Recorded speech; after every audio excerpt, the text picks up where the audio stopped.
Olá, boa noite. Eu sou o Fernando Rodrigues e este é o Poder em Foco, um programa de entrevistas em parceria editorial com o jornal digital Poder 360. Nesta semana, o Poder em Foco entrevista o constituinte de 1988 e ex-deputado federal Miro Teixeira. Eleito 11 vezes pelo Rio de Janeiro, Miro Teixeira também foi ministro das Comunicações no governo Lula. Ex-deputado federal Miro Teixeira, muito obrigado por estar aqui no Poder em Foco. Eu começo perguntando ao senhor, o Brasil tem hoje liberdade de expressão? Bom, boa noite, muito obrigado pelo convite. Eu penso que tem liberdade de expressão, mas estão tentando acabar com a liberdade de expressão. Quando você vê iniciativas como essas aí, do projeto contra a fake news, e você lê o projeto, não tem nada a ver com notícias, é uma maneira de atacar as novas iniciativas jornalísticas da internet. Isso interessa a quem, afinal de contas? Quer dizer, digamos que se tratasse de notícia, de fake news. Eu nunca me assustei com qualquer notícia publicada. Por quê? Porque ela pode ser desmentida. Isso é um projeto que interessa à população chapa branca, a esse público ali do plano piloto, não é nem do plano piloto, da Praça dos Três Poderes, em Brasília, e das Assembleias Legislativas, dos Tribunais de Justiça, etc, etc. Agora, deixa eu perguntar uma coisa para o senhor. Em 1988, o Brasil teve sua nova Constituição, o senhor foi um dos constituintes naquele ano. E lá está consagrado o direito à liberdade de expressão. Ao longo dos anos, houve várias interpretações do Supremo, e eu gostaria de perguntar para o senhor, hoje, 2020, a forma como tem sido interpretado o dispositivo sobre liberdade de expressão na Constituição é o mais correto ou houve algum desvio de interpretação aí ao longo dos anos? Não, você está lembrado? Eu fui ao Supremo Tribunal Federal contra a lei de imprensa, que era da ditadura, né? Uhum. E derrubamos a lei de imprensa, foi declarada inconstitucional. A ementa dessa arguição de descumprimento de preceito fundamental, número 130, essa ementa precisa ser revisitada sempre, porque ali está muito claro qual é o roteiro. Não há censura, jamais. Claro que existem as proteções aos direitos da personalidade. Então, a intimidade, a vida privada, tudo isso está protegido lá no artigo 5º da Constituição. Mas a liberdade de expressão é total. Não existe censura. Se alguém não se conformar com o que foi publicado, já está reclamando contra o quê? Contra o que foi publicado. Quer dizer, não há instrumento para impedir a publicação de alguma coisa. Houve alguns estados, em alguns estados, aliás, você chegou a ver algumas decisões de juízes que proibiam até que citasse o nome dele mesmo, em algum jornal, uma coisa desse tipo. Que o Supremo derrubou. Agora vamos lembrar o seguinte, 1988, Constituição. Em 2003, uma decisão muito importante do Supremo Tribunal Federal, que vem sendo citada em outras decisões mais recentes, foi a seguinte: o Supremo decidiu, por maioria, que um livro, na verdade livros de conteúdo antissemita, publicados lá por uma editora no Rio Grande do Sul, deveriam ser proscritos, proibidos no Brasil. Essa decisão foi liderada na época pelo ministro Maurício Correia, que foi o relator e que foi seguido pela maioria. Teve algumas divergências, mas venceu isso. Portanto, um livro foi proibido com ideias antissemitas contra os judeus. Em alguns países existe essa regra também, sobretudo na Europa. Nos Estados Unidos, não obstante, isso não existe. Qual é a sua opinião sobre essa modulação da liberdade de expressão? Eu acho que cada caso é um caso, depende da maneira como o assunto é tratado também. Se você tem uma exposição de alguma ideia, o desenvolvimento de alguma coisa que tenha propósito, eu tenho certeza que o Supremo Tribunal Federal vai entender dentro daquilo que a Constituição preceitua, a liberdade absoluta, realmente absoluta, de manifestação do pensamento, direito de crítica, tudo mais. Agora, se você tiver alguma coisa grotesca, pode ser que o Supremo dê esse tipo de interpretação a que você acabou de se referir. O que não acontece nos Estados Unidos. Eu estava querendo chegar na realidade, à situação atual do Brasil. Não é segredo para ninguém, o senhor, um político tão experiente, que há uma polarização grande e que há grupos que propõem o fechamento do Congresso, que propõem o fechamento do Supremo Tribunal Federal e fazem passeatas em Brasília, em outras cidades, xingando as instituições.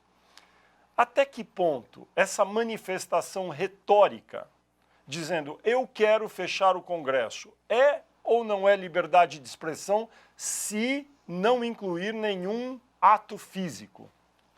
Se não tiver armado, eu acho que todo mundo pode chegar ali na frente e dizer eu quero fechar o Congresso.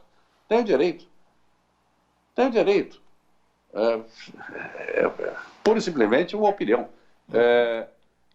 Você pode ter um monarquista, por exemplo, que não seja a favor da monarquia constitucional, seja a favor da monarquia absoluta. Não é? E ele diz, eu quero fechar o Congresso.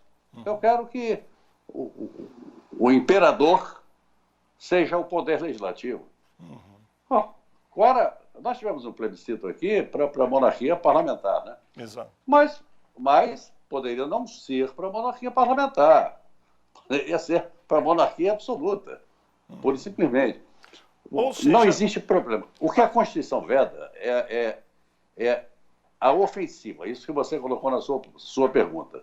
Quer dizer, a atitude agressiva, armada, contra os poderes da República, a tentativa de criar uma ditadura, sempre armado. Porque senão você vai à questão. É curioso, eu li o processo do Tiradentes. Não há nada para condenar o Tiradentes no processo dele. Ele não praticou nada. Ele participava de uma ou outra reunião em que ele defendia ali a questão da independência em relação a Portugal. Mas era uma discussão. Não era. Ele não marchou sequer com pedras ou paus contra qualquer organização. Hoje há um inquérito aberto dentro do Supremo Tribunal Federal para averiguar se as pessoas que fizeram essas manifestações abusaram do direito que têm de liberdade de expressão quando marcharam em frente ao Congresso, em frente ao Supremo. Do que o senhor conhece, esse inquérito, qual é a clareza que existe nessa acusação e a propriedade que existe em abrir um inquérito sobre isso? Eu acho apropriado, porque o regimento do Supremo permite que o Supremo Tribunal Federal faça um inquérito sempre que houver uma intimidação ou um atentado contra qualquer de seus membros ou contra a instituição. Hoje, esses limites não são físicos, não são as paredes. Quer dizer, porque o regimento fala sempre que for nas dependências do Supremo. Claro. Mas hoje, o que são as dependências de cada coisa? Quer dizer, eu estou no SBT conversando com você. Agora, estamos em estados diferentes, não é? Acabou essa questão toda aí da aplicação da lei no tempo, no espaço, isso tudo aí está sendo revisto. Aí, nesse caso, a aplicação da lei no espaço. Mas eu creio que o Supremo adotou ali uma postura de dissuasão. Não façam isso. Eu tenho como fazer um inquérito. Agora, eu vi muitos comentários, e divirjo desses comentários, embora defenda o direito de fazê-los, tá? Quem bem quiser, o velho lugar comum que vem lá do Voltaire, mas eu vi comentários assim, não houve ali nada lesivo ao Supremo Tribunal Federal. Houve um desrespeito. E às vezes as coisas começam com pequenas pequenas atitudes. Mas o que é mais fundamental? O Supremo instaura o inquérito. Agora, ele não vai ser o encarregado de promover a denúncia. Isso é o Ministério Público. Agora, de toda forma, desculpe interrompê-lo, o Supremo teve várias manifestações de alguns dos seus ministros durante as últimas semanas e meses, que eram mais ou menos assim. Pedir o fechamento do Congresso não tem nada a ver com liberdade de expressão. Querer dizer que tem desejo de bater nos ministros do Supremo não é liberdade de expressão. Que eram manifestações retóricas, sobretudo com pouca urbanidade de quem as pronunciou, né? Teve uma ativista política de direita chamada Sarah Winter, que realmente dirigiu vários impropérios, palavrões contra ministros do Supremo. Mas não há um ato físico dela, foi tudo retórico. Aí, nesse caso, o Supremo, ainda que esteja agindo com o seu poder para atuar como força dissuasória desses atos, é a melhor forma de o Supremo atuar nesse caso? Eu acho até que poderia ter havido um pedido de não autorização da manifestação. Essas manifestações têm que ser autorizadas.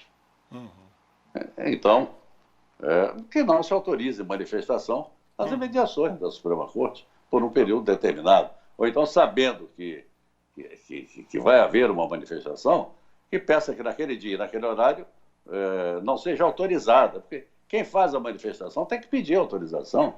Não é chegar pura e simplesmente e sair andando pela rua, ou ocupando a rua. Tem que pedir autorização. Bom, eu creio que foi um freio de arrumação. Eu acho que o que o Supremo fez foi um freio de arrumação. O excesso pode existir numa atitude de dizer fecha o Supremo. O que é diferente de dizer eu vou dar um soco na cara de um ministro do Supremo. Aí você entra já no terreno da ameaça. Você fez menção ainda há pouco a questão de quando eles ameaçando bater, fazer alguma coisa. Aí muda de figura. Aí começa a existir uma ameaça física. E não pode ser admitido de jeito nenhum. Agora, sair gritando, pode. Agora, revisitando tudo o que aconteceu no Supremo até hoje sobre liberdade de expressão, retornando para aquele primeiro exemplo que eu citei, do livro antissemita, o senhor acha que aquela foi uma boa decisão em 2003, proibir a publicação de um livro que tinha ideias antissemitas e que, em certa medida, fomentava o ódio contra judeus? Olha aqui, proibir a publicação eu acho errado. Agora, a partir do momento que fosse publicado, existem os instrumentos legais para impedir a circulação. Existem os instrumentos. Você não pode preventivamente impedir qualquer publicação. Qualquer. Por quê? Porque a censura. E não existe censura no Brasil. Agora, a partir do momento em que é publicado, aí muda de frente. Mas ex-deputado federal Miro Teixeira, vamos falar no campo das ideias históricas. Publicar um livro dizendo que não houve nenhum morticínio de pessoas na União Soviética no período stalinista. Dizer que não houve o Holocausto contra os judeus. São, obviamente, erros históricos. São aberrações. Agora, exato. Agora, publicar esses livros deve ser proibido? Não. Até há livros publicados aí, mas se alguém se sentir atingido de alguma forma, se alguma entidade, alguma pessoa, tem o direito de reclamar. De pedir. Exato, de reclamar judicialmente. Agora, impedir a publicação? Jamais. Quer dizer, seria uma espécie de tutela, de uma tutela antecipada. E isso não existe no exercício da liberdade de expressão. Agora voltamos, então, para a comparação desses direitos diferentes de liberdade de expressão, por exemplo, entre Brasil e Estados Unidos. Nos Estados Unidos é perfeitamente legítimo escrever um livro negando o genocídio na União Soviética, na Segunda Guerra contra judeus, e mesmo que grupos se sintam ofendidos por esse erro histórico publicado, a Suprema Corte lá vai dizer não, é liberdade de expressão. Acho que a Suprema Corte lá nem examina. Nem examina, exato. Então, o senhor acha que em algum dia o Brasil vai evoluir mais para um modelo de liberdade de expressão parecido com o do americano ou mais restritivo, como é em alguns países da Europa, por exemplo, a Alemanha? O que se vê hoje é uma tentativa de restrição. Quando íamos falando ainda há pouco, fake news. Quando você olha o projeto que foi aprovado no Senado, não tem nada de fake news naquilo. Não tem nada de news a rigor. Quer dizer, existe uma ofensiva contra a internet, no meu ponto de vista. Quer dizer, eu espero que a Câmara dos Deputados rejeite o projeto. E se a Câmara não rejeitar, eu espero que o presidente Jair Bolsonaro vete o projeto e trabalhe para manter o veto. Porque aquilo ali é uma tentativa de dominar a informação, sem usar a palavra informação. Nenhum país do mundo tem uma lei que possa combater notícias falsas. O Brasil será o primeiro a inventar essa lei? Olha só, esse projeto, em nenhum momento, está preocupado com notícias. Esse projeto está preocupado em impedir que haja uma falta de controle sobre os meios que difundem as notícias.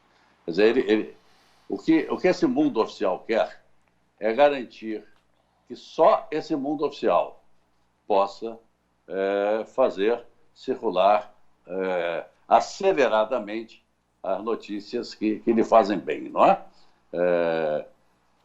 é? Não se trata de fake news. Não tem nada nesse projeto que trate de conteúdo, de mentira, de agravos, de defesa da honra. O que tem de defesa da honra é o que, repetindo a Constituição, eu creio que representa, o que ali está contido nesse projeto, representa um grande atraso, usando o que você falou ainda há pouco, se nós vamos avançar, se não vamos avançar. O que está nesse projeto representa um grande atraso.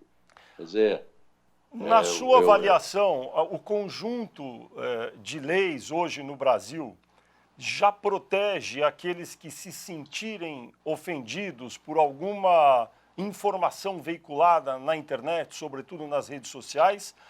E já completo também perguntando, porque o que aqueles que reclamam, sobretudo os deputados, os senadores, os políticos, é que o assassinato das reputações é muito rápido nas redes sociais e que seria necessário um dispositivo para impedir isso. O que o senhor acha?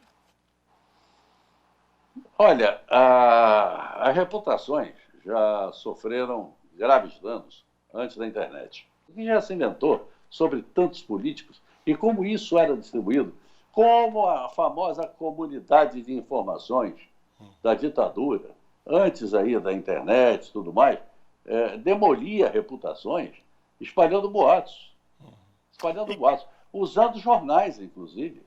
Ou seja, nesse projeto que está sendo debatido no Congresso, nada se aproveita. No meu ponto de vista, ele só serve para impedir o avanço, a melhoria da qualidade do que se faz na internet. O Fernando, eu não tenho nenhum medo, eu digo, não é pessoalmente, eu digo para o nosso país, para a nossa população, do que é publicado. Eu tenho medo do que não é publicado. O que é publicado pode ser contestado, pode ser desqualificado. Agora, aquele velho poder do velho oligarca que controlava um jornal aqui, um jornal ali, ele dizia assim, não, isso não vai sair no jornal. Esse desapareceu graças à internet. E, pelo visto, querem que volte. No caso das notícias, informações, como queira, que são veiculadas na internet, a gente tem um fator novo agora, que são as empresas que se chamam de tecnologia. Google, Facebook. No seu entender, essas empresas fazem hoje um bom trabalho ao se apresentarem como plataforma de qualquer tipo de informação? Eles não produzem conteúdo, né? Essa é a questão. Você é que vai buscar. Eles não produzem conteúdo, você vai procurar ali. Então, acho que não há comparação. O que eu percebo, mal comparando até, é que querem fazer da internet a rádio comunitária, sabe? A rádio comunitária que só tem um alcance ali, chamamos rádio de 1 quilo, né? Que tem uma antena de 1 quilômetro de raio de alcance. Querem fazer da internet a rádio comunitária. Então, mas me permita dizer uma coisa. No caso das empresas de tecnologia, elas de fato não produzem conteúdo. Elas são uma plataforma para o conteúdo de outros. Mas se eu fizer um texto escrito Miro Teixeira corrupto, Fernando Rodrigues corrupto, e trabalhar isso com robôs para que ele ganhe publicidade entre várias pessoas, se alguém for ao Google, que é um buscador, e escrever Miro Teixeira corrupto, ou Fernando Rodrigues corrupto, vai achar na busca, lá em cima, um texto dizendo isso. Esse texto foi produzido, digamos, na Mauritânia, na Nigéria, mas ele está lá. O Google fala, olha, eu não faço nada, a pessoa escreveu, muita gente leu, a hora que alguém pesquisou ficou em cima. O Google não tem responsabilidade. Você já tem os instrumentos para retirar a notícia. Mas eles Você tem os instrumentos hoje. Sim, mas eles sempre poderão ser feitos de novo, não é? Nesse caso, uma empresa séria como o SBT, como o Poder 360, como os jornais, jamais vai aparecer num resultado de busca desses na internet com uma reportagem mentirosa, jamais. Em geral, serão blogs, sites obscuros que crescem na relevância e aparecem no Google. E sobre isso, porque isso é insolúvel, isso sempre vai acontecer. Não será responsabilidade dos que fazem jornalismo profissional, porque ali não haverá. Como resolver esse problema? Fernando, eu acho que a Polícia Federal tem especialistas formidáveis. Porque localiza-se com facilidade o protocolo de internet que gerou aquilo ali. E se foi no exterior? E se for na Nigéria? Bom, aí você está falando de uma situação muito excepcional. Mas se for na Nigéria, você deve perseguir a pessoa na Nigéria, com as cartas rogatórias, deve verificar se a pessoa tem bens no Brasil para pedir que esses bens fiquem em garantia das ações indenizatórias que você moverá.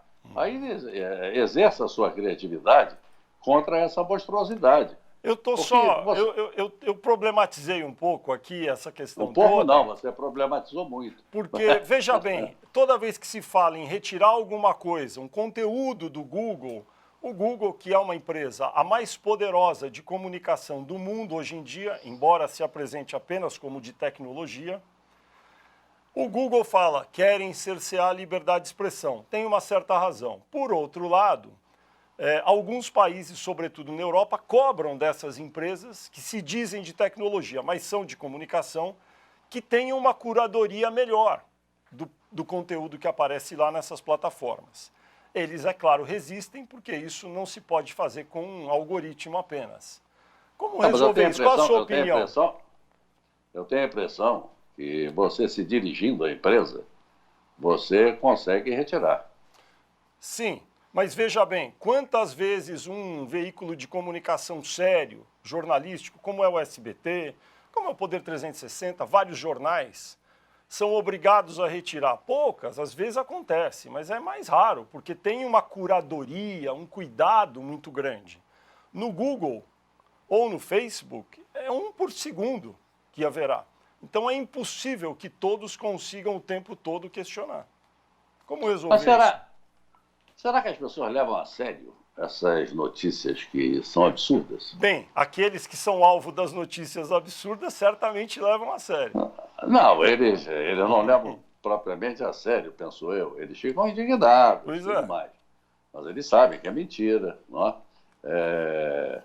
E vão se dirigir à empresa e pedir que ela retire. E os poucos casos que eu conheço resultarem em retirada das notícias.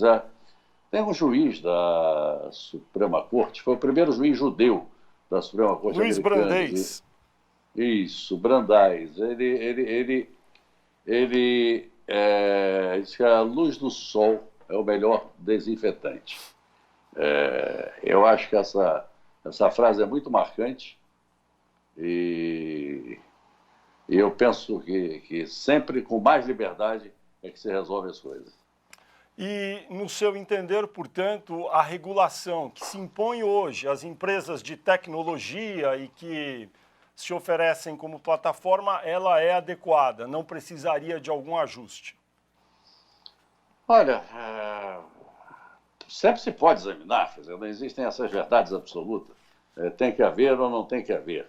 Pode se examinar. O que eu não vi até agora, proposta que significasse uma coisa correta, justa, bem intencionada. Não vi, pura e simplesmente. Bom, podem mostrar? Podem mostrar. Se chegar na nossa frente nós vamos examinar? Vamos examinar. Mas até agora eu não vi, não. E por que o senhor acha que volta e meia aparecem essas ideias no Congresso para tentar limitar, em certa medida, a liberdade de expressão com uma roupagem de combate a notícias falsas? Porque informação é que é o verdadeiro poder. Não é? Tem aquele velho teórico, tudo que é sólido desmancha no ar. A difusão das ideias, a informação verdadeira, que é o bem jurídico tutelado pela lei, a informação verdadeira tem uma expressão muito forte. E você tem as novas oligarquias que querem dominar a informação, tanto quanto querem dominar um ministério que tenha um orçamento robusto, porque aí está o poder. O senhor falou do poder, a gente tem no seu currículo a sua passagem pelo Ministério das Comunicações. Hoje o Ministério das Comunicações abrigou também a Secretaria de Comunicação Social da Presidência da República. Combinam essas duas coisas, o Ministério das Comunicações e a SECOM da Presidência da República? Olha, depende de como se trabalhar, tudo depende, tudo combina e tudo pode deixar de combinar. Se misturar equivocadamente os assuntos, vai dar errado. Como o departamento de publicidade de um jornal com a redação do jornal. Vai dar errado. Agora, eles podem funcionar no mesmo prédio? Podem, mas vai dar errado, não é? É um exemplo clássico aí da jornalistas antigos como você. Sabem disso muito bem, que não se permitia essa mistura. Então, eu acho que dá para tocar bem. Agora, o presidente da República tem sempre dado declarações derrogatórias em relação aos meios de comunicação tradicionais. Na sua avaliação, essas declarações do presidente reduzem o ambiente de liberdade de expressão no país? Não. O presidente cria uma pauta própria, né? Ele faz um pouco aquilo que o Trump faz lá nos Estados Unidos.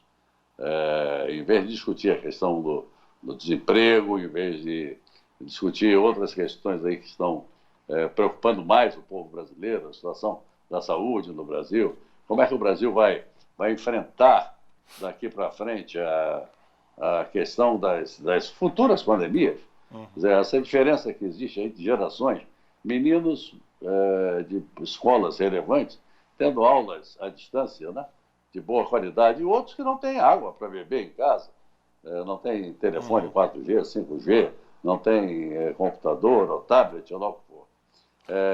Nós vamos deixar essas gerações aprofundarem aí essa diferença, esse descalabro social que existe no Brasil? Não. Então, é preciso se dedicar a isso. Agora, o presidente cria essas pautas e não apresenta essas outras soluções. Ele tem que apresentar essas outras soluções. E ficar criando lá as pautas que ele quiser, porque ele é livre também para criar as pautas que ele quiser. Ex-deputado federal Miro Teixeira, por que a Lei de Segurança Nacional no Brasil sobrevive se ela é anterior à Constituição de 1988? Eu tenho a impressão que a Lei de Segurança Nacional estava assim no armário, como aquele sapato velho que você esqueceu. Aí, de repente você começa a arrumar o armário, você começa a mexer, e, e encontra aqueles sapatos. De repente, encontraram de novo a Lei de Segurança Nacional. Porque há quanto tempo você não ouvia falar de Lei de Segurança Nacional? De repente, ela começou a ser citada por estranhos partidos, até que não deveria estar citando a lei. Deveria estar se opondo a ela, ele está lutando contra ela. Então, eu penso, cheguei a conversar no Instituto dos Advogados Brasileiros, conversar numa live, era outro assunto, então eu peguei carona no final, apenas para dizer, olha, precisamos discutir a questão da recepção da Lei de Segurança Nacional em face da Constituição de 1988. Ou seja, não discutimos. E no Instituto nós temos essa prática das deliberações colegiadas. É preciso formar os consensos, não é uma coisa assim de opiniática. Foi bem recebido. E existe algum dispositivo da LSN, Lei de Segurança Nacional, que, no seu entender, é flagrantemente inconstitucional? Olha aqui, a questão dos inquéritos pela Lei de Segurança Nacional, que dá poder ao delegado de prender a pessoa. A pessoa vai lá, o delegado vai lá e prende. Agora, se ele quiser prorrogar por mais 15 dias a prisão, aí é que ele tem que pedir a um juiz. Mas nos 15 primeiros, velho, ele pega você aí em casa, se tiver um inquérito contra você. Isso é inadmissível, é apenas inadmissível. E no que diz respeito a ofensas à honra ou das autoridades, por exemplo? Aí você tem, por exemplo, os chefes de poder. Isso. Chefe de poderes, né? Poder executivo, legislativo e judiciário. Bom, é um crime gravíssimo você ser enquadrado por um crime chamado crime contra a honra, calúnia, injúria, difamação, contra esses, especialmente. E isso tem um rito próprio. Bom, ou seja, só para o nosso telespectador entender, se hoje qualquer brasileiro for à rua e começar a gritar que o presidente do Supremo, o presidente do Brasil, do Congresso, é incompetente, é incapaz, não sabe fazer o que deve, é um crime. Tem que ser um pouco mais. Caluniar é imputar a prática de um crime. Isso é um crime contra todo cidadão. Todo cidadão, quer dizer, não tem que haver uma diferença do presidente dos poderes. Todos os cidadãos são protegidos pelo Código Penal na definição desses crimes, que são chamados crimes contra a honra. Mas a Lei de Segurança Nacional tem esse caráter draconiano. É quase que te manda para o cadafalso, se for cometido contra o chefe de um dos poderes. Qual que é a diferença entre...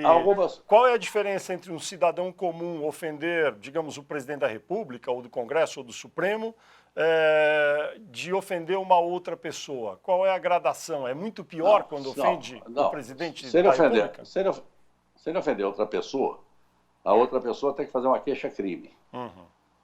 É um crime que se processa mediante queixa.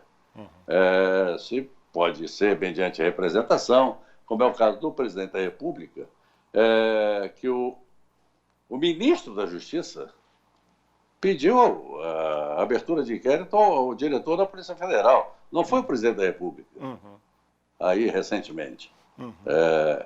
Não foi o presidente da República, foi o ministro da Justiça. Então, há essa diferença. Quer dizer, é lamentável. Nós todos estamos sujeitos ao Código Penal. Nós todos estamos sujeitos ao Código Penal. Existe hoje alguma iniciativa orgânica para algum partido ou associação de representação nacional ir ao Supremo pedir que a Lei de Segurança Nacional seja revogada, como foi a lei de imprensa no processo até que o senhor participou? Eu lhe falava que numa live do Instituto dos Advogados do Brasil, presidido pela presidente do Instituto, a Rita Cortes, presidente nacional, eu citei esse aspecto da Lei de Segurança Nacional, puxando um pouco a questão da lei de imprensa. Eu atuei ali, sustentei da Tribuna do Supremo contra a constitucionalidade da lei. E acho que o instrumento é o mesmo, a arguição de descumprimento do preceito fundamental. Mas deixei claro que era uma pauta para nós discutirmos, porque senão vira um problema sério lá no próprio Instituto. Mas é uma pauta para nós discutirmos e a partir do momento que tivermos um pensamento comum em torno da inconstitucionalidade, podemos produzir a peça e a legitimação nós vamos buscar. Porque essas ações de inconstitucionalidade exigem legitimação própria, não é um cidadão que pode chegar e propor a ação. É o presidente da República, o procurador-geral da República, que pode, o presidente da Câmara, o presidente do Senado, a mesa de cada uma das casas, partidos políticos, entidades de representação nacional, OAB, no caso, por exemplo. Então, eu acho que isso está começando, as pessoas estão começando a se mexer, sim, por conta disso. Por quê? Porque esse sapato velho aí, de repente, começou a ser usado. Vem cá, que história é essa aí? Esse sapato aí já estava no fundo do armário ali de coisas que não se usa mais, não é? O senhor foi ministro das Comunicações, falamos um pouco no outro bloco. O Ministério das Comunicações agora, que foi recriado pelo presidente Jair Bolsonaro, tem algumas missões ali, entre outras, privatização de algumas empresas, como a EBC, por exemplo. E eu gostaria de saber a sua opinião se é apropriado, primeiro, ter uma empresa brasileira de comunicações e se a solução seria privatizá-la. Eu acho que as discussões brasileiras sobre privatizações são muito ideologicamente radicalizadas. Há situações que nós não precisamos de empresas e há situações que nós precisamos. Você citou o exemplo da empresa brasileira de comunicação. Acho que devemos ter, sim. Acho que devemos ter. Você tem comunicação pública nos Estados Unidos, você tem comunicação pública na Alemanha, você tem comunicação pública na França, você tem comunicação pública na Itália. Como não?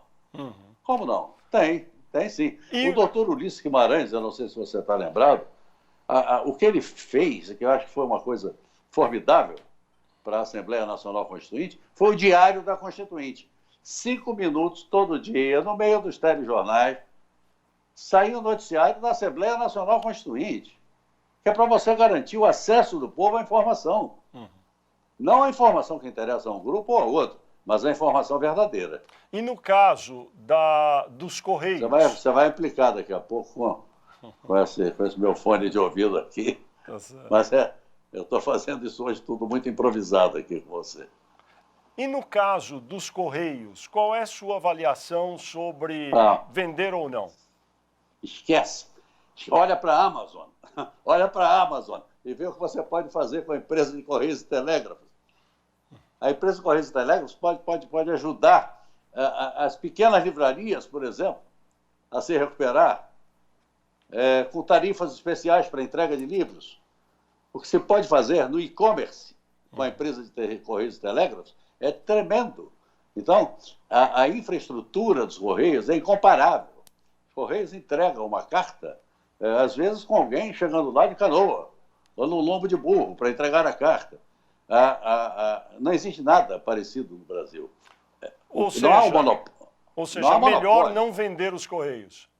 O monopólio dos Correios é só para cartas, viu? No Brasil existem 3 mil empresas, 4 mil empresas de Correios aí. Existe uma competição enorme. Então, não está se falando aí em monopólio. O monopólio da carta é para garantir o subsídio cruzado. Uma carta que sai do Amapá para o Rio Grande do Sul, ela custaria caríssimo. Ela é subsidiada pela carta que sai de São Paulo para São Paulo, que tem um preço além do que deveria ter realmente para subsidiar essas outras. Mas no século XXI, manter esse subsídio cruzado para cartas, quando hoje talvez 100% dos brasileiros tenham telefone celular e possam mandar uma mensagem, vale a pena? Eu não creio que 100%. Nós não estaríamos diante dessa situação. No ensino, por exemplo, são muitos telefones celulares, claro, no Brasil.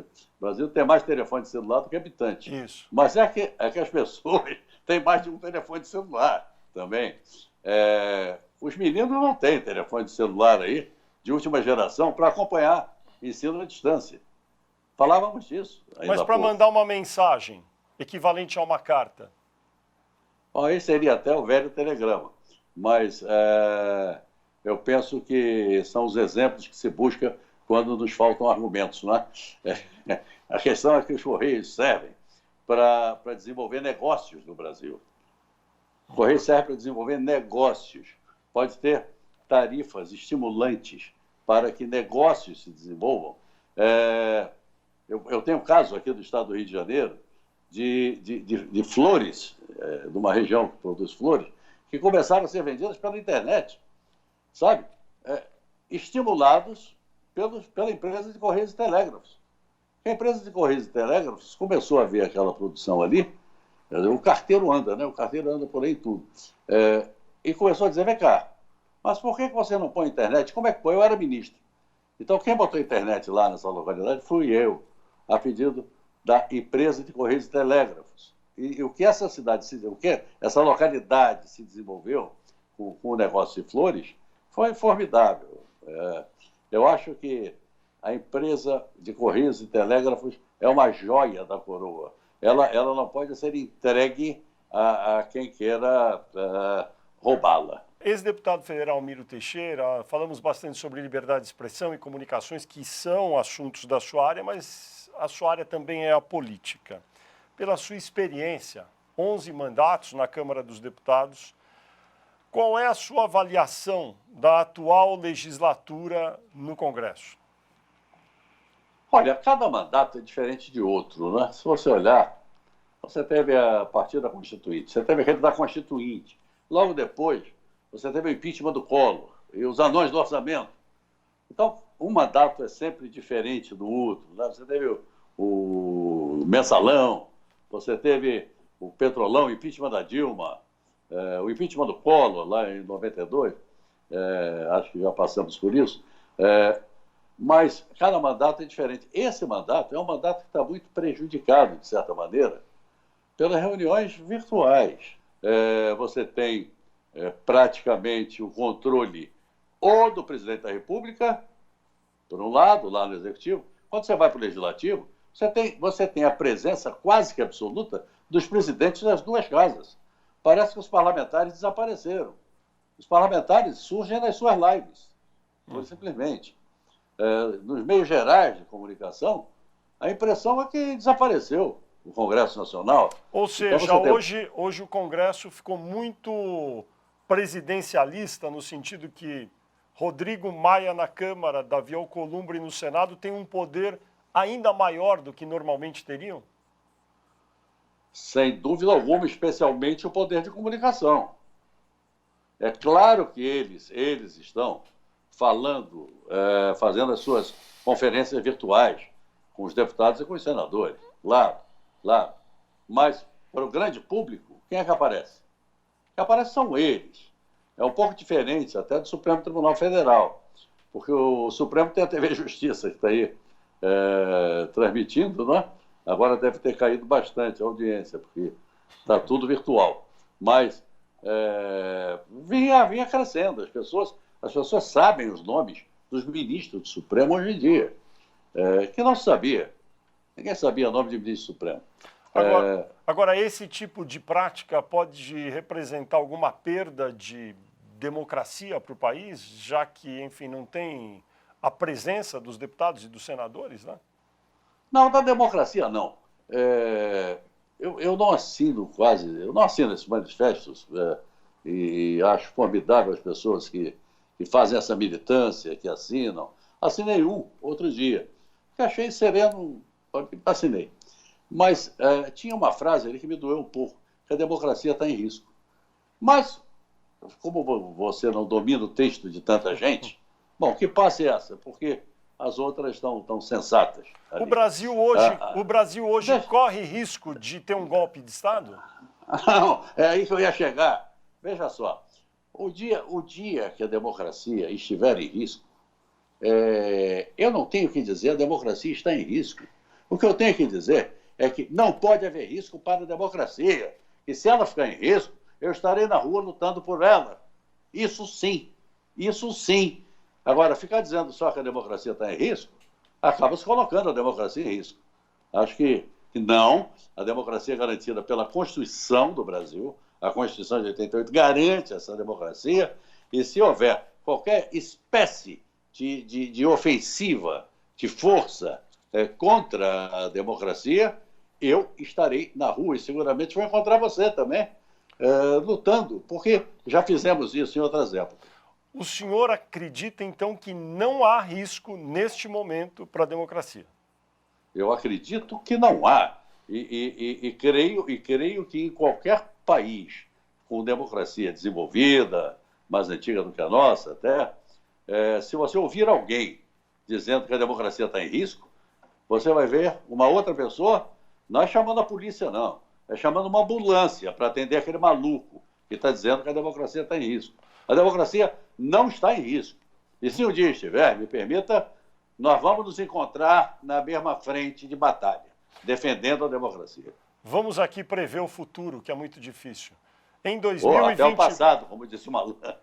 Em 2022, haverá uma polarização de forças, de um lado Bolsonaro e de outro o Partido dos Trabalhadores, como houve agora em 2018, ou é impossível imaginar o que vai acontecer? Olha, é impossível em eleição sempre né? Ninguém sabe direito o que vai acontecer. Eu me lembro de 2018, alguns jornalistas presentes à mesa lá do Piantella, que fechou, então agora a gente pode dizer o nome, porque não é propaganda, nada disso, mas numa mesa do Piantella, à noite já, as pessoas dizendo que o Bolsonaro ia murchar. Isso era março, abril. Eu disse, não vai.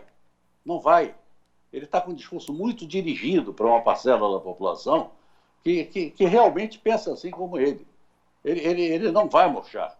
E provavelmente estará no segundo turno. Não chego a ousar dizer que ele vai ganhar. Bom, ele acabou ganhando. Mas ali, eu te afirmo, estavam presentes políticos experimentados. Eu era o único a dizer, como um doido, que ele não podia ser subestimado, não, que ele não ia murchar e que estaria no segundo turno. Então, prever o que vai se passar em qualquer eleição é muito difícil. Porém, há remédios. Nós não temos que ficar amarrados à bipolarização. Muito bem. Miro Teixeira, muito obrigado por conceder esta entrevista ao Poder em Foco. E eu também agradeço a você, telespectador, que acompanhou o programa até aqui. Aproveito para lembrar que você pode assistir a esta entrevista nos canais do SBT Jornalismo e do Poder 360 no YouTube. No próximo domingo, logo após o programa Silvio Santos, tem mais um Poder em Foco, sempre conversando com personalidades do ambiente do poder. Eu espero todos vocês e desejo também uma boa semana a todos.